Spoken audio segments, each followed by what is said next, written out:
My name is Eduard Todor, and I truly believe that Brazilian Jiu Jitsu has helped improve my magic. Here's why.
By the way, that guy is Matty, okay? Now don't be fooled by the video, right? He's being really nice for the camera, but in reality, he could kill me anytime he wants, okay? So just saying. When I first got into Brazilian Jiu Jitsu, and over the last 4 years, I've had this question a couple times, okay? When people realize I'm a magician, they ask me, can you use magic to, beat your opponent, to, somehow magic your way to a new grip when you choke or whatever, right? And of course, these are all jokes and all joking comments, but the more I thought about it, the more I realized there's a similarity between what we do in Brazilian Jiu Jitsu and magic, and namely, deception is an ingrained aspect of Brazilian Jiu Jitsu, okay?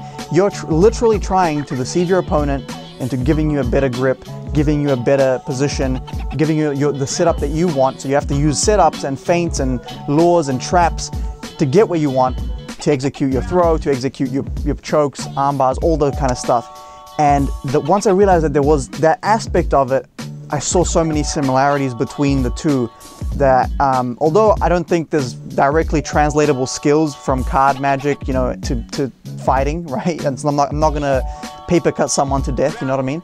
But I think the other way around has actually been really, really beneficial. So let me explain. The first lesson I learned is committing 100%, okay?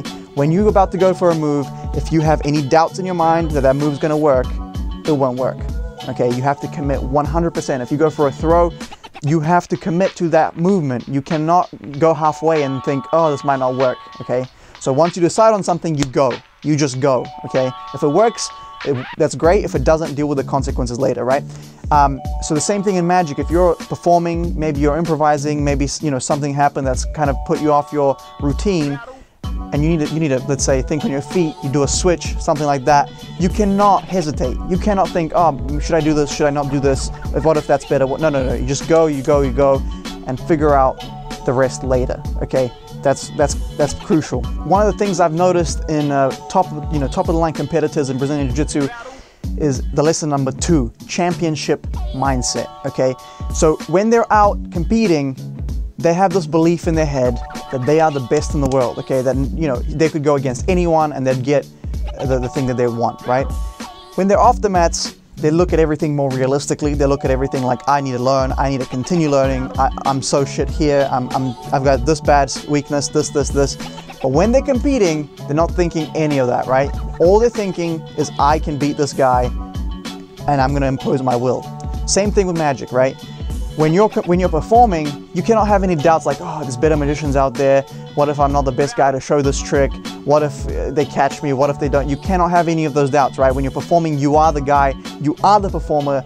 You can even, you are the best person in that moment to ever do it, okay? When you're off the stage, when you're not performing, when you're back in practice, now you work on your weaknesses. Now you're super critical about everything. Now you have to be constantly improving, okay?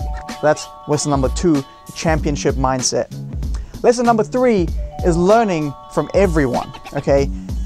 If you've been doing jiu-jitsu for a while, sometimes you're only looking at the high belts and they have answers, and they'll tell you, okay, this is this and that. But in reality, there's been so many instances where I've learned stuff from white belts, right? They've just come in, maybe they've done some grappling before, maybe they're judokas, maybe they're wrestlers. Even if they're not, sometimes they have a detail that I missed, sometimes they can give me feedback that I would have never have gotten. So listening to everyone, right? Being open to input from any skill level, right? And then thinking, does that make sense? Is that something I want to be putting into my arsenal or whatever, right? So learning from everyone, that's lesson number 3. Lesson number 4, okay? No ego, all right? This is kind of a funny one because in fighting there's a lot of ego, but generally speaking, right? When you're trying to get better, when you're doing jiu-jitsu, you want to not be worried about the ego, not be worried about, you know, your image. Oh, what if I get tapped? What if I lose? It doesn't matter, okay? All you're worried about is improvement, is your own journey and getting better at the art, okay? So the only thing that you're worried about is getting better. You see a weakness, all right, this position I'm really bad in, I'm gonna put myself there 100 times, okay? That's gonna make me lose 100 times, but I'm gonna put myself in practice so that when I get there in competition, I've been here, you know, hundreds of hours, I know how to deal with a situation, okay? Same thing in magic. You have a weakness, you work on it. Don't you know, stay away from it. Oh, you know, I don't want to look bad. I don't want to do that move because I suck at it.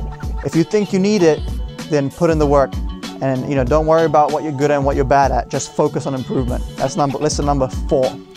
Lesson number 5 is a pretty common one. I mean, I don't think we needed this video to really nail it home, but I basically know it firsthand, is drill, drill, drill, right?